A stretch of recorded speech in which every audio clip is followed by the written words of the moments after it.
तो hi everyone, कैसे हो सभी की सभी। आई होप आप लोग काफी अच्छे होंगे। आज की वीडियो में हम पढ़ने वाले हैं सूरदास का जीवन परिचय। बहुत ही आसान भाषा में पढ़ाऊंगा और इसी वीडियो में आपको याद हो जाएगा, इस बात की मैं गारंटी देता हूं।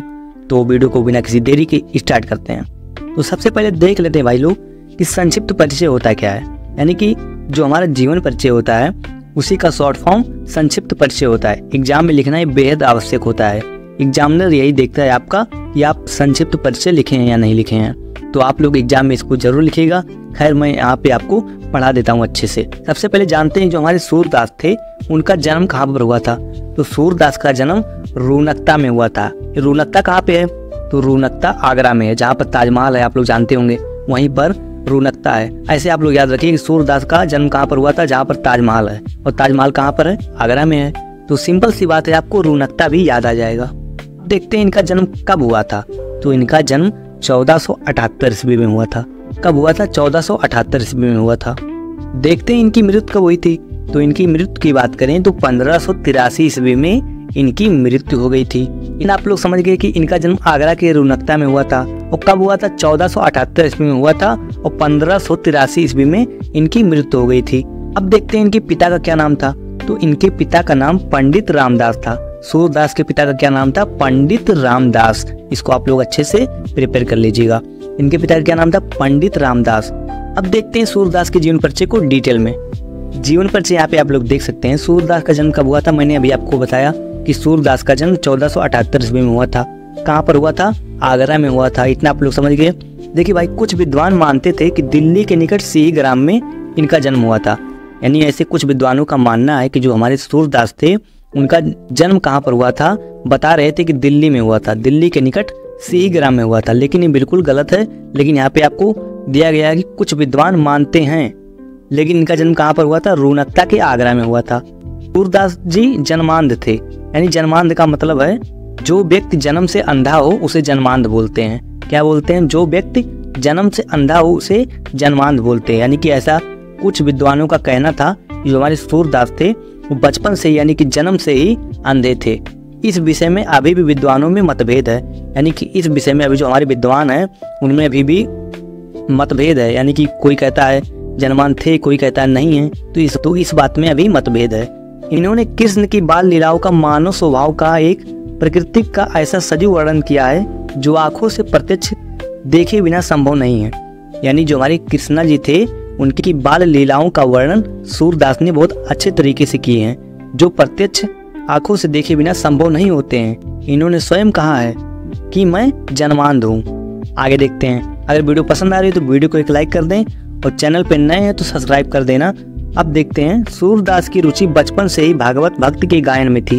यानी कि सूरदास जी जब बचपन में ही थे तभी से भगवान के प्रति इनके मन में भक्ति भावना साधना का गीत बजने लगा था।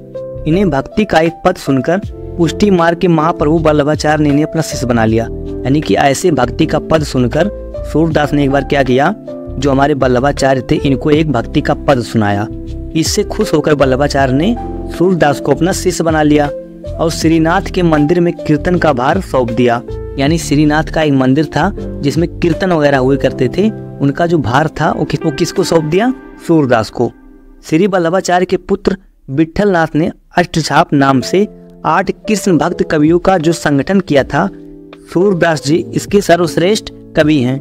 वह गौ घाट पर रहकर जीवन यापन करते थे, कृष्ण की बाल लीलाओं का गायन करते थे।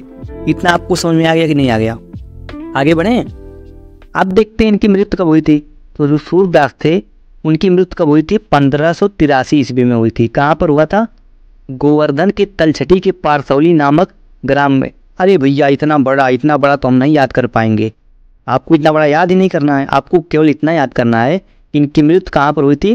1583 ईस्वी में पारसौली में हुई थी। इतना बड़ा कौन सा पहाड़ टूट पड़ा है कि लिखना ही पड़ेगा। तो बिल्कुल इतना बड़ा आप लोग नहीं लिखेंगे, आपको याद भी नहीं होगा इतना बड़ा। तो आप 1583 याद रखिए और पारसौली याद रखिए, ठीक है। कब इनकी मृत्यु हुई थी? 1583 ईस्वी में। और कहाँ पर हुई थी? पारसौली में। इतनी बातें आपको समझ में आ गई। अब देखते हैं। खंजन नयन रूप रस मते पद का गान करते हुए इन्होंने अपने भौतिक शरीर का त्याग दिया। यानी कि सूरदास जी जब इस दुनिया से जा रहे थे, यानी कि इनकी जब मृत्यु हो गई थी 1583 ईस्वी में, तब सूरदास एक पद का गान करते थे। पद है खंजन नयन रूप रसमते, इसी का गान करते करते सूरदास ने अपने भौतिक शरीर का त्याग कर दिया। ये थी हमारी सूरदास का जीवन परिचय। अब देख लेते हैं इनकी रचनाओं के बारे में। हमारी पहली रचना है सूर सागर। कौन सी रचना है? सूर सागर है पहली हमारी रचना। हमारा दूसरा है, यहाँ पे रहेगा साहित्य लहरी। आप लोग यहाँ पे साहित्य लहरी कर लीजिएगा, टाइपिंग मिस्टेक हो गया है।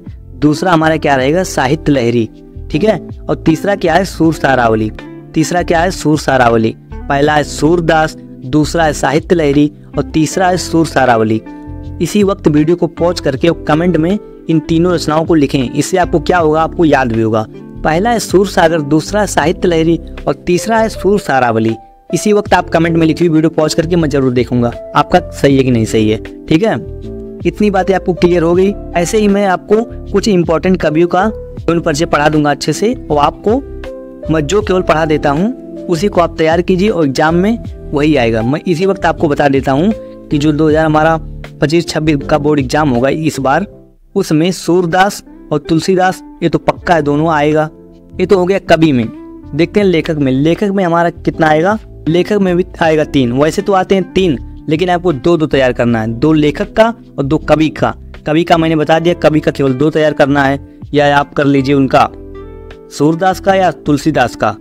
हमारे लेखक में है आचार्य रामचंद्र शुक्ला और दूसरा है महादेवी वर्मा और तीसरा है डॉक्टर राजेंद्र प्रसाद। खैर उतना इंपॉर्टेंट नहीं है जितना इंपॉर्टेंट आचार्य रामचंद्र शुक्ला और महादेवी वर्मा का है।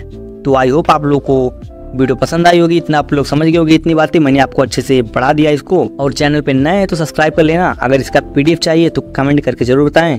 Thank you for watching this my video. शुक्रिया एवरीवन। आपको अगली वीडियो किस टॉपिक पे चाहिए कमेंट में जरूर बताएं।